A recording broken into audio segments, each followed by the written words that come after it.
നമസ്കാരം മാഷേ. നമസ്കാരം. പക്ഷേ സംസ്കാരം ഒരിക്കലും മതത്തിനെതിരല്ല എന്ന് നമ്മൾ പറയാറുണ്ട്, അത് ശരിയുമാണ്. പക്ഷേ ഇവിടെ ചോദ്യം മതം സംസ്കാരത്തിനെതിരാണോ എന്നാണ്.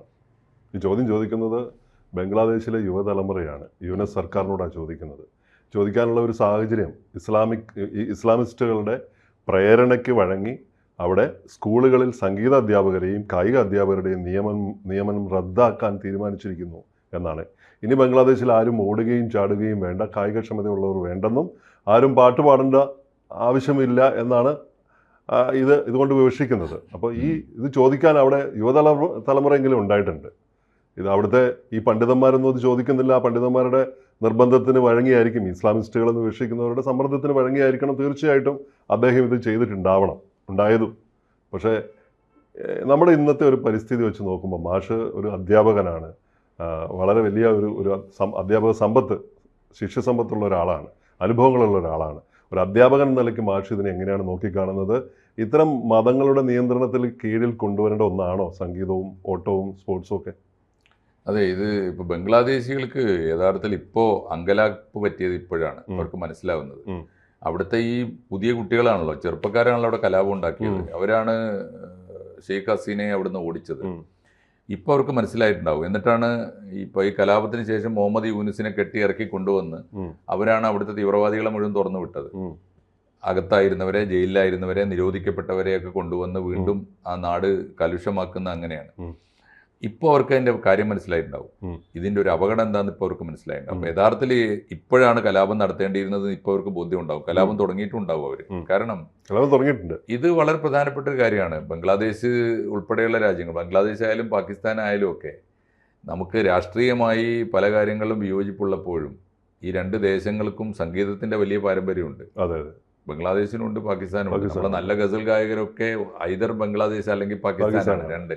അപ്പോൾ സംഗീതത്തിന് ആഴത്തിൽ വേരുകളുള്ള മണ്ണാണ് ബംഗ്ലാദേശ്. ആ മണ്ണിലാണ് ഇപ്പോൾ സംഗീതം വേണ്ട എന്ന് ഒരു ഭരണാധികാരി തീരുമാനിക്കുന്നത്. ഭരണാധികാരി ആരാണെന്നും കൂടെ ഓർക്കണം. വലിയ പ്രതീക്ഷയിൽ വന്ന ഒരു നോബൽ സമ്മാന ജേതാവായി വിശ്വം മുഴുവൻ വാഴ്ത്തിക്കൊണ്ടിരുന്ന മുഹമ്മദ് യൂനുസ് ആണല്ലോ ഇത് ചെയ്യുന്നത്. അതെനിക്ക് തോന്നുന്നു അദ്ദേഹത്തിൻ്റെ ജീവൻ ഭീഷണി ഉണ്ടാവും, അപായപ്പെടുത്തും പറഞ്ഞിട്ടുണ്ടാവും. തീവ്രവാദികളുടെ ഒരു വലിയ പ്രശ്നം എന്താണെന്ന് വെച്ചാൽ അവർക്ക് ആദ്യം മനസ്സിലാകാത്തത്, അവർക്ക് ദൈവത്തെ മനസ്സിലായിട്ടില്ല, അവർക്ക് ഈ പ്രകൃതിയുടെ താളം എന്താണെന്ന് മനസ്സിലായിട്ടില്ല, അവർക്ക് ആത്മീയതയുടെ ആത്മാവ് എന്താണെന്ന് അറിഞ്ഞുകൂടാ, അവർക്ക് ഇസ്ലാമും അറിഞ്ഞുകൂടാ. അവരാണ് ഈ ഭൂമിയിലെ ഏറ്റവും വലിയ ദൈവദോഷികൾ. അതുകൊണ്ട് അവര് ചെയ്യുന്നതിൻ്റെ ഏറ്റവും വലിയ അക്രമമാണ്. അവരാണ് ഈ സംസ്കാരത്തെ മതവുമായി കൂട്ടിക്കുഴക്കുന്നത്. സംസ്കാരവും മതവും തമ്മിൽ യാതൊരു ബന്ധവുമില്ല എന്ന് പ്രവാചകൻ തന്നെ പഠിപ്പിച്ചിട്ടുണ്ട്. നിങ്ങൾ ഏത് ദേശത്ത് ചെന്നാലും അവിടുത്തെ സംസ്കാരത്തെ സ്വായത്തമാക്കുക. അവിടെയൊക്കെ നിങ്ങൾക്ക് പ്രക്ഷേപിക്കാനുള്ളതും പ്രചരിപ്പിക്കാനുള്ളതും എന്താ? ആത്മീയമായ ഉപദേശങ്ങളാണ്, ആത്മീയമായ തത്വങ്ങളാണ്. അതിന് ലോകത്തിൽ എവിടെ ഒരു മാറ്റമില്ല. എന്നാൽ താളവും സംസ്കാരവും ആചാരമര്യാദകളും ഒക്കെ മാറിക്കൊണ്ടിരിക്കുക. അതിനാണുള്ള സംസ്കാരം എന്ന് പറയുക. ഞാൻ എപ്പോഴും പറയാറുണ്ട്, 1,24,000 പ്രവാചകന്മാരുണ്ട് ഇസ്ലാമിന്റെ കണക്കിൽ. ആ പ്രവാചകന്മാരൊന്നും ഒരു ദേശത്ത് ജീവിച്ചവരല്ല, ഒരു വസ്ത്രം ധരിച്ചവരല്ല, ഒരു ഭാഷ സംസാരിച്ചവരല്ല, ഒരു പാട്ട് പാടിയവരല്ല, ഒരു ഭക്ഷണം കഴിച്ചവരല്ല, ഒരു ആചാരമുറയിൽ ജീവിച്ചവരല്ല. അതിൻ്റെ ആ വാക്കുകൾ ഇപ്പോൾ പറയുമ്പോൾ ഇത്രയും പ്രവാചക പരമ്പര എന്നാണ് വിളിക്കുന്നത്. അപ്പോൾ പെട്ടെന്ന് ഞാൻ മുമ്പൊക്കെ വിചാരിച്ചിരുന്നത്, ഇതിനെക്കുറിച്ച് മനസ്സിലാക്കാൻ തുടങ്ങുന്ന കാലത്ത് വിചാരിച്ചിരുന്നത് ഇസ്ലാമിക പാരമ്പര്യം അനുസരിച്ചുള്ള പ്രവാചക പരമ്പരയാണ് ഇത്രയും അധികം എന്നാണ് വിചാരിച്ചിരുന്നത്. അങ്ങനെയല്ലല്ലോ. അങ്ങനെ അല്ലാന്നേ. ഇസ്ലാമിനായിട്ട് പ്രവാചകന്മാരെ ഇല്ല. യാ അയ്യുഹന്നാസ് എന്നാണ് എല്ലാ പ്രവാചകന്മാരും സംസാരിച്ചത്. അല്ലയോ മനുഷ്യ സമുദായമേന്ന. അന്നാസ് എന്ന് പറഞ്ഞ ജനമാണ്, ഓ പീപ്പിൾ എന്നാണ്. അല്ലാതെ ഇസ്ലാം ഒരിക്കലും ഇസ്ലാം എന്നൊരു മതം ആരെങ്കിലും ഉണ്ടാക്കിയതായിട്ട് എവിടെയും യാതൊരു തെളിവുമില്ല. ഇസ്ലാം എന്നല്ല, ആരെങ്കിലും മതം ഉണ്ടാക്കിയിട്ടുണ്ടോ? ഏതെങ്കിലും ദൈവം ഞാൻ ഇന്ന മതം ഉണ്ടാക്കിയിരിക്കുന്നു, ഞാൻ അതിന്റെ ക്രിയേറ്റർ എന്ന് പറഞ്ഞിട്ടുണ്ടോ? ചരിത്രത്തിൽ എവിടെ? അത് വലിയ വെല്ലുവിളിയല്ലേ? യേശു പറഞ്ഞിട്ടുണ്ടോ? സ്നേഹത്തെക്കുറിച്ചല്ലേ പറഞ്ഞത്, ത്യാഗത്തെക്കുറിച്ചാണ് പറഞ്ഞത്, ധർമ്മത്തെക്കുറിച്ചാണ് പറഞ്ഞത്, സത്യത്തെക്കുറിച്ചാണ് പറഞ്ഞത്. ഇതിന്റെ പേരാണ് മതം എന്ന് പറയുന്നത്. അതൊരു ധാരയാണ്, ആത്മീയമായൊരു ധാരയാണ്. അതിൽ മതമില്ല അതിന്. അപ്പോൾ അതുകൊണ്ടാണല്ലോ മനുഷ്യൻ മതങ്ങളെ സൃഷ്ടിച്ചു എന്ന് വയലാർ എഴുതിയതാണ്. പക്ഷെ എത്ര ശരിയാണ്? മനുഷ്യനാണ് മതങ്ങളെ സൃഷ്ടിച്ചത്, മതങ്ങളെ ദൈവം ഉണ്ടാക്കിയിട്ടില്ല. ഇനി ദൈവങ്ങളെ സൃഷ്ടിച്ചത് ഈ മതങ്ങളാണ് എന്ന് പറഞ്ഞാൽ എന്താ? മതം എസ്റ്റാബ്ലിഷ്മെൻറ്റുകളാണ്. ഇത്തരം മതം എന്ന സ്ഥാപനങ്ങളില്ലെങ്കിൽ നാട്ടിൽ പലരുടെയും കച്ചവടം നടക്കൂല. ഒരു സ്ഥാപനം ഉണ്ടായി കിട്ടിയാൽ, റോബിൻജിക്ക് അറിയാലോ, ഈ രണ്ട് കാര്യങ്ങളുണ്ടാവും. സ്ഥാപനം ഉണ്ടായി കിട്ടിയാൽ, ഒന്ന് അതിന് ആസ്തി ഉണ്ടായി കിട്ടും, രണ്ട് അതിന് അധികാരഘടന ഉണ്ടായി കിട്ടും, നാട്ടുകാരെ അടിമകളാക്കാൻ പറ്റും. അതിനുണ്ടായതാണ് എസ്റ്റാബ്ലിഷ്മെൻറ്റുകളാണ്. അതേസമയത്ത് ദൈവം അതല്ല. ദൈവം ഒരു ഒരു ഒരു ഒരു ഒറ്റ സങ്കല്പമാണ്. ഏകം സത് വിപ്ര ബഹുധാ വദന്തി എന്ന് പറയില്ലേ, അതാണ് സത്യമാണ്. ഒരു പല പേരിട്ട് വിളി. അതുകൊണ്ടാണ് ഗാന്ധി പറഞ്ഞത് ഈശ്വർ അല്ലാ തേരേ നാം. എന്ത് പേരിട്ട് വിളിച്ചോ, ഈശ്വരനെന്നോ ഭഗവാനെന്നോ അല്ലാ എന്നോ കർത്താവെന്നോ പരിശുദ്ധാത്മാവെന്നോ എന്ത് പേരിട്ട് വിളിച്ചോ, വിളി കേൾക്കുന്നവരായിരിക്കും. അതുകൊണ്ടാണ് ഈ സൂഫികൾ തിരിച്ചറിഞ്ഞൊരു കൂട്ടരാണ്. ഈ ഇസ്ലാമിനെ കുറിച്ച് ലോകം ഇപ്പോഴും മനസ്സിലാക്കിയിട്ടില്ലാത്തൊരു കാര്യം ഇസ്ലാമിൻ്റെ ബഹുസ്വരതയാണ്. ഇസ്ലാം ഈ മൈക്ക് കെട്ടിയിട്ട് പാതിരാത്രിയിൽ സംഗീതം ഹറാമാണെന്ന് പറയുന്നവൻ്റെ ഇത് മാത്രമല്ലാന്നേ, ഈ സോഷ്യൽ മീഡിയ മുഴുവൻ മലീമസമാക്കിക്കൊണ്ട് ഇവർ നടത്തുന്ന പ്രസംഗം ഉണ്ടല്ലോ, അതൊന്നുമല്ല ഇസ്ലാം. അതിലും അപ്പുറത്ത് ഇസ്ലാമുണ്ടേ. അതുകൊണ്ടാണല്ലോ സംഗീതത്തിൻ്റെ വഴിയിൽ ഇവരിപ്പോഴും മനസ്സിലാക്കിയിട്ടില്ലാത്തൊരു കാര്യം അതാണ്. ഇതിൻ്റെയൊക്കെ ഇത് ബംഗ്ലാദേശിൽ മാത്രമല്ല കേട്ടോ, അല്ലല്ല, ഇതിൻ്റെ നിശബ്ദ ശാഖകൾ, സ്ലീപ്പിംഗ് സെൽസ് ഇവിടെയൊക്കെ ഉണ്ട്, എല്ലായിടത്തും ഉണ്ട്. അതുകൊണ്ടാണ് ഈ കലാമണ്ഡലത്തിൽ നമ്മുടെ കുട്ടികൾ പോയി ചേരുമ്പോൾ മുസ്ലിം നിഷിദ്ധമാണെന്ന് പറയുന്നത്. അതുകൊണ്ടാണ് സംഗീതത്തിന്, സിനിമയ്ക്ക് ഇവരൊക്കെ ഇപ്പോൾ എവിടെ എത്തി നിൽക്കുന്ന ആലോചിച്ച് നോക്കൂ. ഇവരെല്ലാത്തിനും എതിരാണ്. സിനിമ അനുവദനീയമാണെന്ന് ഇസ്ലാമിലെ ഒരു പണ്ഡിതനും പറഞ്ഞിട്ടില്ല ഇതുവരെ. സിനിമയുടെ മഹത്വം മനസ്സിലാക്കിയിട്ടില്ല, ആ മാധ്യമത്തിൻ്റെ സ്വാധീനം മനസ്സിലാക്കിയിട്ടില്ല. അതുകൊണ്ട് പക്ഷേ ഇവർ പറയാത്തത് കൊണ്ട് ഇത് മുസ്ലിം കമ്മ്യൂണിറ്റി സ്വീകരിക്കാതെ പോയോ? പ്രേക്ഷകർ മാത്രമല്ല, നിങ്ങൾ ഇക്കൊല്ലത്തെ അവാർഡ് എടുത്ത് നോക്കൂ.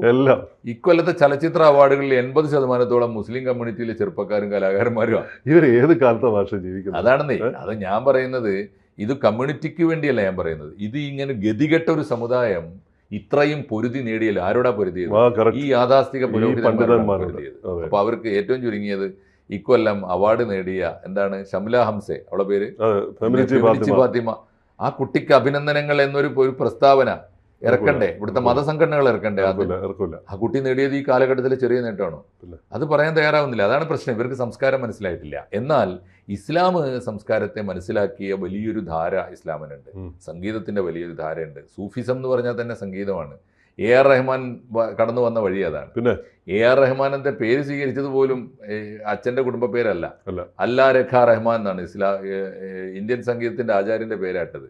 അതുപോലെ ഒരാൾ കോഴിക്കോട്ട് പണ്ട് ഓർമ്മയില്ലേ, ലെസ്ലി ആൻഡ്രൂസ് എന്നൊരു ചെറുപ്പക്കാരൻ അച്ഛന്റെ കൂടെ മംഗലാപുരത്ത് നിന്ന് കോഴിക്കോട്ട് വന്നതാണ്. തൊഴിൽ തേടി ജോലി തേടി വന്നതാണ്. പക്ഷെ കോഴിക്കോട്ട് വന്നപ്പോൾ ഇവൻ ഈ ഹിന്ദുസ്ഥാനി സംഗീതത്തിൽ ആകൃഷ്ടനായി. പിന്നെ ലോകം മുഴുവൻ ഹിന്ദുസ്ഥാനി സംഗീതം അലഞ്ഞ് നടന്ന് ബർമയിൽ പോയി. അവിടെ വെച്ചിട്ട് ഇയാൾക്ക് തോന്നി ഹിന്ദുസ്ഥാനി സംഗീതം കുറെ കൂടി സ്വായത്തമാക്കാൻ ഇസ്ലാമാകുന്നതാണ് സൗകര്യം. അങ്ങനെ അദ്ദേഹം ഇസ്ലാമായി. അദ്ദേഹത്തിന്റെ പേര് കോഴിക്കോട് അബ്ദുൽ ഖാദർ. കോഴിക്കോട് അബ്ദുൽ ഖാദർ അറിയാലോ, അവര് നജ്മൽ ബാബുവിന്റെ ശാന്താദേവിയുടെ ഭർത്താവ്. അതെ, ശാന്താദേവിയുടെ ഭർത്താവ് സത്യജിത്ത് അല്ലേ, സത്യജിത്ത്. ഇവരൊക്കെ ഉണ്ട്, കലാകാരന്മാരായിരുന്നല്ലോ.